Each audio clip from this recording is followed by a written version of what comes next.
And joining us now, the Secretary of Homeland Security, Alejandro Mayorkas. Mrs. Secretary, welcome to Fox News Sunday. Good morning, and thank you for having me, Chris. I want to start with something that White House Press Secretary Jen Psaki said this week. Take a look, sir. We are taking steps to ensure that when kids come to the border, we look and see if they have a phone number in their pocket so we can call the family member and get them to those family members as quickly as possible. I understand compassion for these children, but why is it the responsibility of the U.S. to resettle minors coming across the border illegally?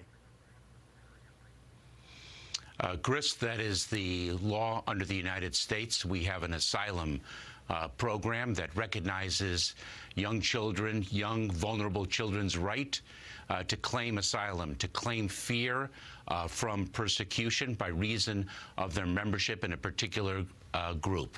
That is what the law provides, and we administer and enforce those laws.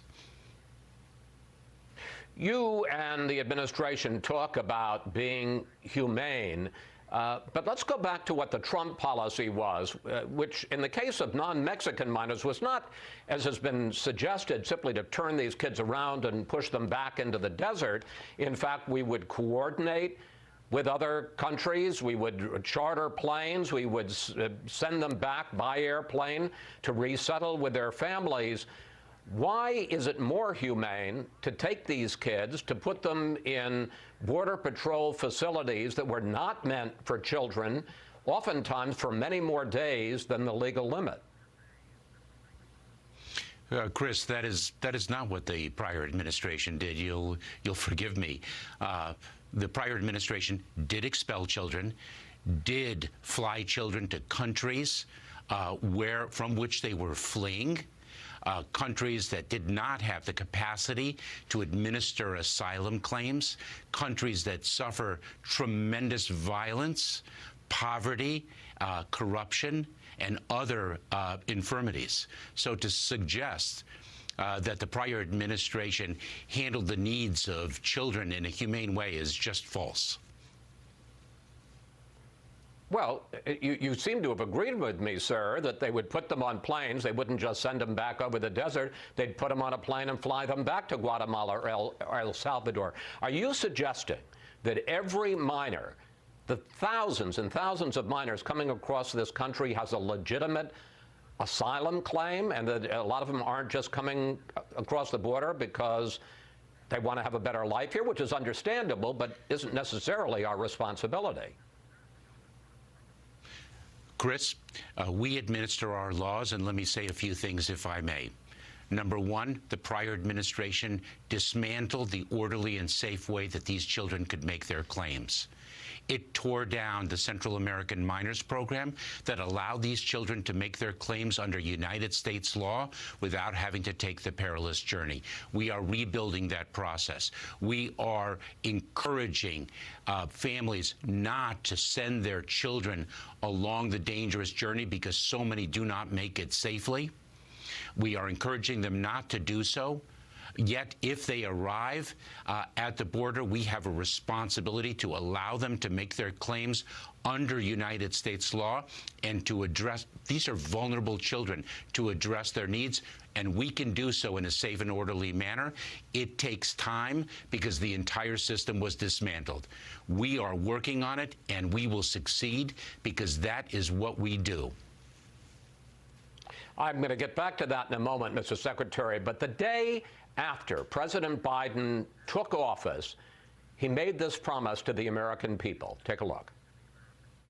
The Vice President Harris and I and our entire administration will always be honest and transparent with you about both the good news and the bad. So why has the Biden administration refused to allow reporters to see for themselves and to record what the conditions are under which these minors are being housed? Why, in fact, did you, when you went to the border on Friday and led a congressional delegation, why did you refuse to allow reporters to see the conditions under which these minors are being held? Two things, Chris, if I may. Number one, let's not forget that we're in the midst of a pandemic, and we are focused on our operations, executing our operations in a crowded Border Patrol facility where hundreds of vulnerable migrant children are located, number one. And number two, we're working on providing footage so that the American public can see the Border Patrol stations. And I would encourage you and other reporters to see the facilities under the control of the Health and Human Services Department, where those children are sheltered and where they belong and where we are moving them as quickly as possible. Secretary Mayorkas, respectfully, sir, I think that there is a safe condition under which a pool reporter and a pool camera crew could go into some of these facilities. This has been going on for 2 months now, and record the conditions under which these minors are being held. It seems to me to say it's impossible to do because of COVID sounds like an excuse.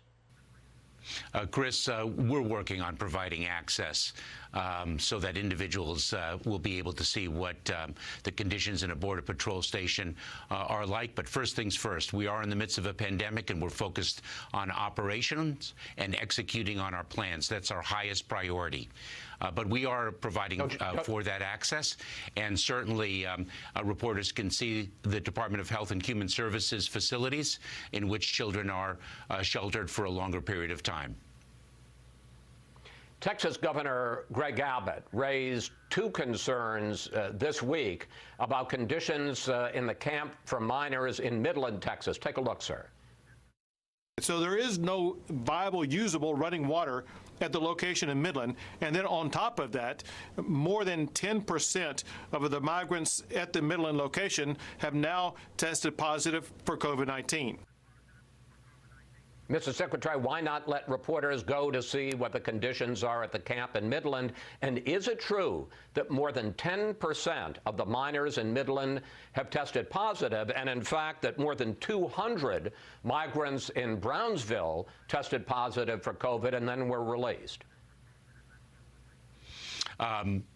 Chris, the minors who are arriving and who are placed in the Department of Health and Human Services facilities are tested.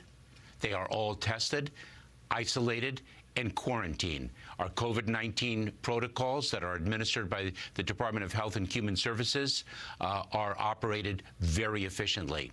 We also, I should say, work very closely with local officials in Texas, with local organizations to also test, isolate, and quarantine children. And we offer reimbursement 100% from FEMA. And I do hope that Governor Abbott reconsiders his position of not allowing those local organizations and local officials to be reimbursed 100% by the federal government. That's all in the service of the public health imperative. Excuse me, sir. I want to put up what President Biden has done on immigration policy in just his first 2 months in office. He halted part of Title 42 to allow unaccompanied minors to stay in the U.S. during the pandemic. He ended the provision that asylum seekers must remain in Mexico while their cases are being heard. And he suspended the safe third country agreements to share asylum seekers with other countries. You put out this statement on Tuesday. We are on pace to encounter more individuals on the southwest border than we have in the last 20 years.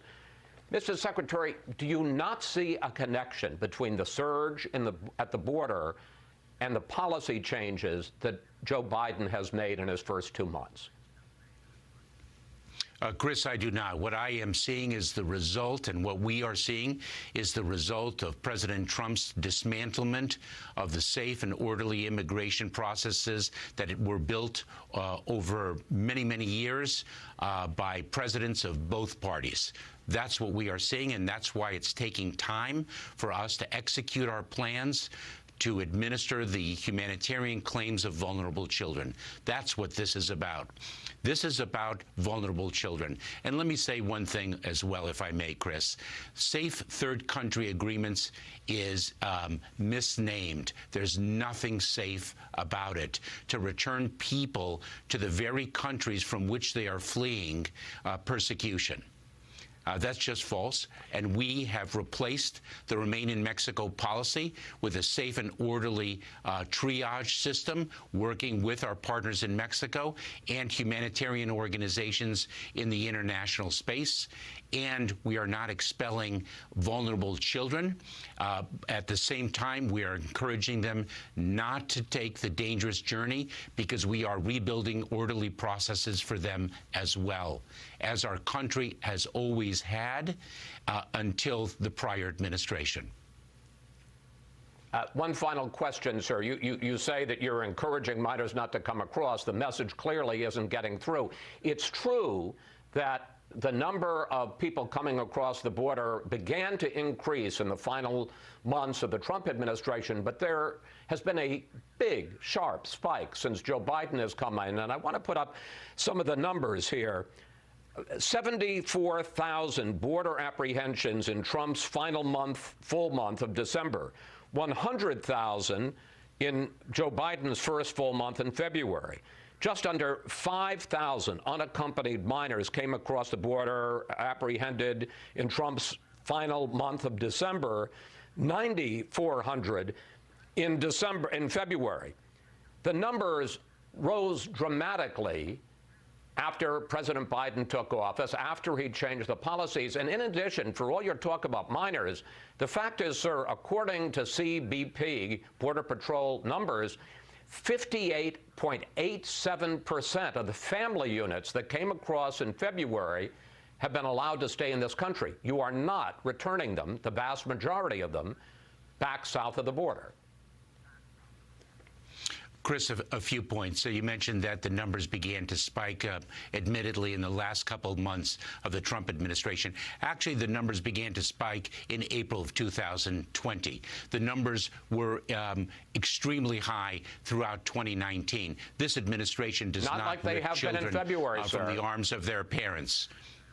Not like they have Chris, been in February. If I may, Chris, we do expel families. We are working with Mexico to increase Mexico's capacity to receive the expelled families. The border is secure. The border is closed. We've been unequivocal in that, and we are operationalizing our processes, executing our plans. We are a nation of laws, and we treat vulnerable children humanely. We can do it, and we are doing it.